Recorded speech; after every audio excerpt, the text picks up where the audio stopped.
dibayar oleh syarikat, saya rasa BNS lah, 43.69 juta, tapi dia bayar kepada syarikat yang betul tu hanya 3.53 juta. Tolaklah tuan-tuan.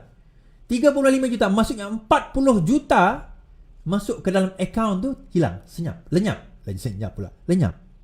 So macam ni kita tahu, macam mana Rafizi tahu? Dia check penyata keuangan Allianz Marine France ni, dia check. So bila dia check, rupanya hanya 3.53 juta yang dibayar kepada dia. Balance kekal dalam offshore account. Siapa owner offshore account? Tadi, so akhirnya siapa? Saya sebut nama-nama tadi.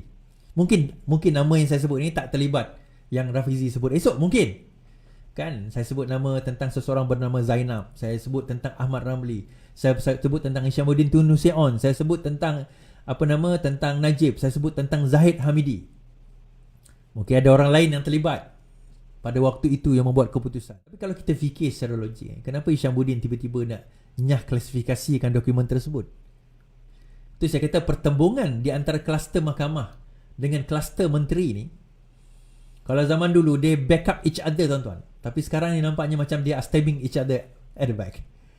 Kadang-kadang mungkin kita tengoklah esok kan, mungkin Isyamuddin dia tak nak tikam belakang kan, dia tak nak tembak tu, dia tak nak dia yang tembak. So apa dia buat? Dia buka lah benda tu kepada Rafizi, biar Rafizi lah tembak.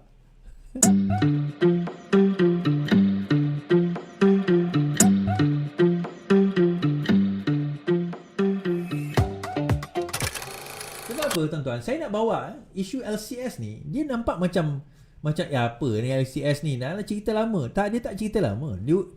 Saya kata 6 bilion tu akan burn. Suka atau tidak, 6 bilion tu akan burn. Kalau kita nak teruskan projek ini tuan-tuan, nak LCS ni, kita nak terus dengan 6 bilion ke? Tak cukup 6 bilion tu dah tak ada dah. Kita ada balance 3 bilion nak jadi 9. 3 bilion tu pun menurut kata yang sebelum ini tak cukup, dia kena 10 bilion. Okey, ambil lah 4 bilion lagi.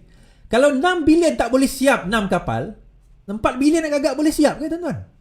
4 bilion yang 2011 dengan 4 bilion 2022, kos dah tak sama. Dan kebanyakan barang yang kita nak order ni adalah barang daripada luar negara.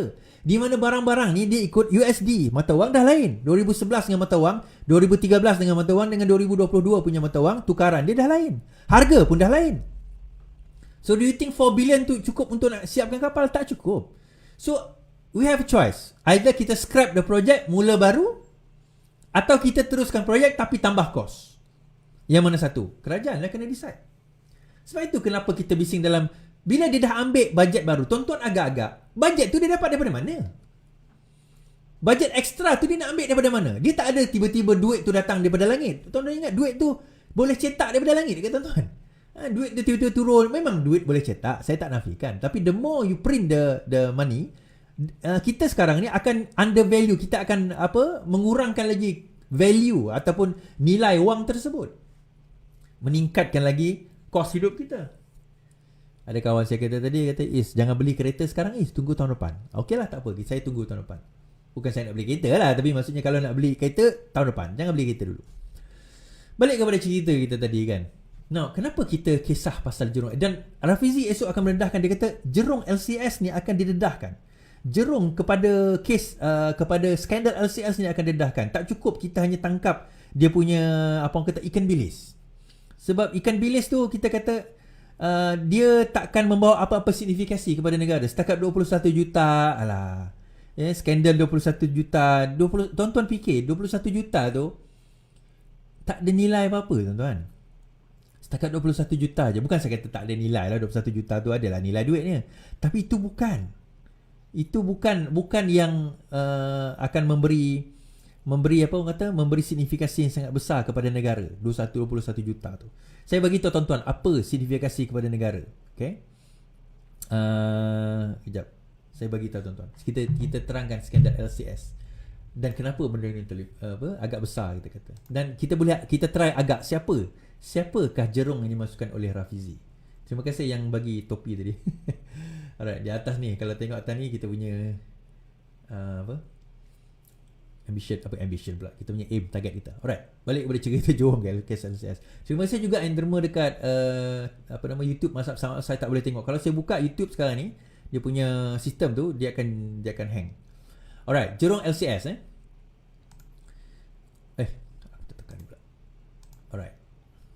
So macam mana kes ini bermula? Untuk yang ada dekat TikTok, tuan-tuan boleh pergi ke ke YouTube atau Facebook saya, dekat Twitter pun sama, boleh pergi tu untuk nampak dia punya graf tu. Skandal LCS dekat sini, pertama syarikat itu tidak wujud, tuan-tuan. Syarikat itu tidak wujud. Dan dia melibatkan jumlah dana 23.37 juta yang ada invoice palsu yang dibayar kepada subkon. Yang dibayar kepada subkon. Alright. Jumlah yang telah dibayar total adalah 210 juta. Okay, kita terangkan. Ni macam ni. Ada sebuah syarikat LCS, skandal LCS ni, BNS, Boston Naval Shipyard, telah membayar sebuah syarikat. Dia, sebelum kita cerita membayar ni, BNS telah melantik sebuah syarikat bernama Alizis Marine France. Alizis Marine France. Terima kasih. And Marine France. Marine France ni adalah sebuah syarikat international yang memang terkenal. Syarikat ini ada lesen seluruh dunia. Memang kita tahulah, Alizis Marine France ni memang syarikat yang terkenal seluruh dunia. Okay, kita tak menafikan perkara tersebut. Namun begitu, apa yang berlaku? Ada sebuah syarikat dinamakan Alizis Marine Limited diwujudkan. Nama macam sama. Ini modus operandi daripada dulu memang macam ni, tuan-tuan. Kan ada Petrol Saudi, kalau siapa ingat kes 1MDB, dia ada tulis Petrol Saudi. Padahal Petrol Saudi itu bukan company buat oil and gas pun, company RM2. Nama macam petrol. Oh, petrol mesti Saudi, oh mesti kaya ni. Tak, company baru diwujudkan. So Alizis Marine Limited, saya pergi check dekat Alizis Marine Limited ni adalah syarikat yang disebut di dalam Paradise Paper, Panama Paper, Paradise Paper. Dan di dalam itu, Alizis Marine Limited ni adalah sebuah syarikat yang ada offshore account yang pada 2017 company ini telah pun dilupuskan. Tak aktif dah, tetapi dia wujud. Dan nama dia adalah seseorang, dalam tu disebut nama dia adalah nama owner bank pesisiran itu seseorang bernama Zainab. Tapi Zainab ni hanya namanya dia, tuan-tuan. Dia hanya nama digunakan. Dia adalah salah seorang CFO tertinggi di dalam sebuah syarikat di mana LTAT ada share dalam syarikat tersebut. Okay, tak apa. Saya tak nak sebutlah nama syarikat tersebut, tapi nanti akan ada pendedahan. Now, kita baca ni. Kenapa benda ni signifikan, tuan-tuan? Now, kita tengok. BNS, dia bayar satu sistem bernilai 43.69 juta euro, lebih kurang 120 juta ringgit, kepada sebuah syarikat bernama Alizis Marine France yang menyediakan sistem. Okay, invoice ni datang daripada dia punya data tu semua konon datang dari luar. Tetapi duit itu ditransfer ke account offshore sebuah syarikat bernama Alizis Marine Limited. Nama sama, tapi beza limited dengan France. Dan kita kena ingat, kes Kopin 500 juta dulu pun dekat France oleh syarikat yang sama, DCNS. Pada zaman siapa? Siapa yang buat? Menteri Pertahanan Najib. Selepas ini, masa dia 2011, dia naik. Siapa je Perdana Menteri? Najib. Siapa Menteri Keuangan? Najib. So, syarikat BNS ni membayar 3.5. Dia bayar sebenarnya, kalau kita ikutkan, sepatutnya bayaran itu adalah sebanyak 210 juta ringgit, iaitu 43.69 juta. Dia bayar kepada syarikat nama dia masuk akaun Alizis Marine Limited. Alizis Marine Limited ni bayar hanya 3.53 juta kepada Alizis Marine France ni. Maksudnya, duit dibayar oleh syarikat, saya rasa BNS lah, 43.69 juta. Tapi dia bayar kepada syarikat yang betul tu hanya 3.53 juta. Tolaklah, tuan-tuan. 3.5 juta, maksudnya 40 juta masuk ke dalam akaun tu, hilang, lenyap. So macam ni kita tahu, macam mana bisa tahu? Dia check penyata keuangan Alizis Marine France ni. Dia check. So bila dia check, rupanya hanya 3.53 juta yang dibayar kepada dia. Balance kekal dalam offshore account. Siapa owner offshore account? Siapa owner offshore account tersebut? Pendedahan. Okay, kita cerita siapa nama-nama yang kemungkinan jadi jerung ni, tuan-tuan. Alright. Yang pertama, nama-nama yang terlibat. Kita sebut nama-nama yang terlibat dahulu. Siapa yang nyah wartakan dokumen, diklasifikkan dokumen yang BHS punya audit ni, tuan-tuan? Siapa? Yang nyah klasifikkan adalah Hishamuddin Tun Hussein. Tiba-tiba dia diklasifikkan dokumen tersebut. Sebab dia confident nama dia tak ada terbabit dalam skandal ini. Nah, bila kita buka balik dokumen tersebut, ada satu nama yang terlibat dalam meluluskan kelulusan projek ini, dan projek ini telah pun di quotationkan oleh sebuah syarikat pada 2010 sebelum perbincangan itu berlaku pada 2011. Dan yang meluluskan pada waktu yang menyatakan persetujuan adalah Zahid Hamidi dan juga Najib Tun Razak selaku Perdana Menteri dan Menteri Keuangan pada waktu itu. Okay, tak apa, dua nama ni kena ingat tuan-tuan. Hanya pada 2013 barulah Hishamuddin take over. Zahid mengatakan bahawa dia tidak terlibat. Namun begitu, siapa yang tukar design daripada Sigma, daripada Dutch punya company kepada Gowin di CNS France punya company? Tuan-tuan kena ingat satu perkara. Orang Perancis ni bukan semua betul tau. Kalau tuan-tuan pergi Paris, dulu saya pergi Paris dulu kan, satu benda yang orang pesan kat saya kalau pergi Paris, even sekarang pun rupanya tak berubah benda tu after 20 years, ialah hati-hati dengan dua benda. Satu scammer, satu pickpocket. Orang France ni bukan semua orang France lah, tapi orang France ni dia ramai scammer, penipu, pencuri. Lepas tu dia agak rude. Dia rude dengan kita. Ni kata orang lah. Saya personally saya mengalami peristiwa itu. Saya tak adalah kena curi tu, tak adalah. Tapi adalah kawan-kawan hilang pasport. Kalau tonton pergi France tengok Eiffel Tower tu, careful, bag semua careful. Dia kadang-kadang bukan orang France yang mencuri tu, tapi orang-orang warga asing yang ada kat situ. Tapi tak apalah, that's beside the point. So bila berlaku macam ini tuan-tuan, di CNS ni ada yang terlibat dengan kes Kopin tu, kapal selam tu, yang 500 juta punya commission.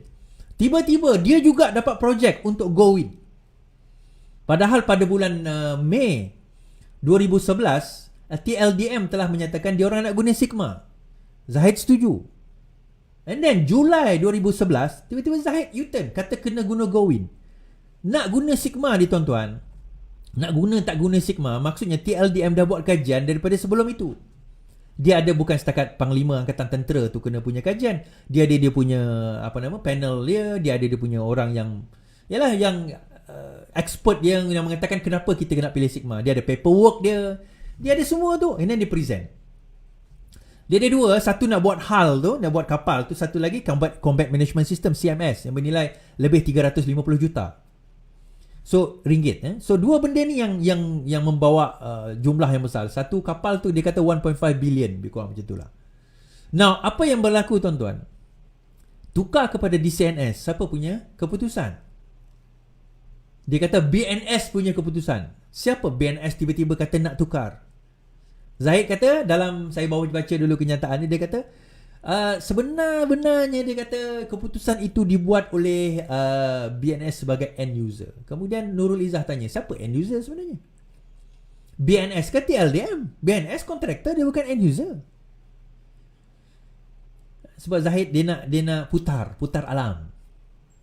Now, Zahid pada masa itu 2011 takkan buat keputusan sebarang-barang tanpa melalui dua, Perdana Menteri dan juga Menteri Keuangan. Sebab nak ubah design, tiba-tiba setuju nak tukar ke benda lain, kena mendapat kelulusan daripada Menteri Keuangan. Menteri Keuangan kena mendapat kelulusan daripada Perdana Menteri. Siapa Perdana Menteri tuan-tuan? Najib Tun Razak. Siapa Menteri Keuangan? Najib Tun Razak. Sebab kenapa saya cakap macam ni Okay, kalau siapa yang biasa dengan tender kerajaan siapa yang deal, contohnya kita tahulah kalau menteri dan sebagainya pun, bila dia nak meluluskan satu perkara, dia akan hantar kepada MOF. MOF kena setuju, okey, dan dia akan bagi tahu. Biasalah dalam EPU kan, Economic Planning Unit, dia akan minta semualah daripada quotation, daripada documentation, company profile and everything, semua untuk masukkan dalam sistem. Nah, bila semua dah setuju, dia dah setuju benda tu, menteri pun dah sokong sebagainya, tiba-tiba 2 bulan kemudian dia kata dia nak tukar. Nak tukar tu kena proses yang panjang, tapi proses tu tak panjang, terus tukar. 2011 tu terus tukar design. So dalam 2013 Hishamuddin take over lah pada masa itu kan. Tetapi pertukaran itu kenapa? Apa motif dia? Now, dalam skandal, mana-mana skandal tuan-tuan, kalau kita melibatkan skandal apa skandal melibatkan negara ni lah, money trail, kita kena follow the money. Sebab itu Claire Brown pernah cerita kat saya kan, Dia kata kalau kita nak dia sebagai investigative journalist kan, wartawan penyiasat ini, dia biasa dia akan follow money trail.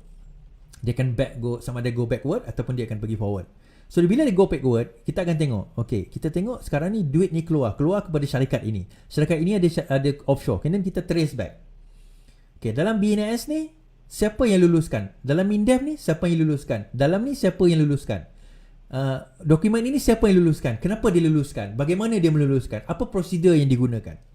Saya bawa semalam tentang isu 2 hari lepas tentang isu SCR kan. Macam mana duit itu boleh lulus guna duit KWAP, kumpulan wang persaraan, tanpa sebelum melalui mesyuarat kabinet. Najib luluskan sebelum melalui mesyuarat kabinet.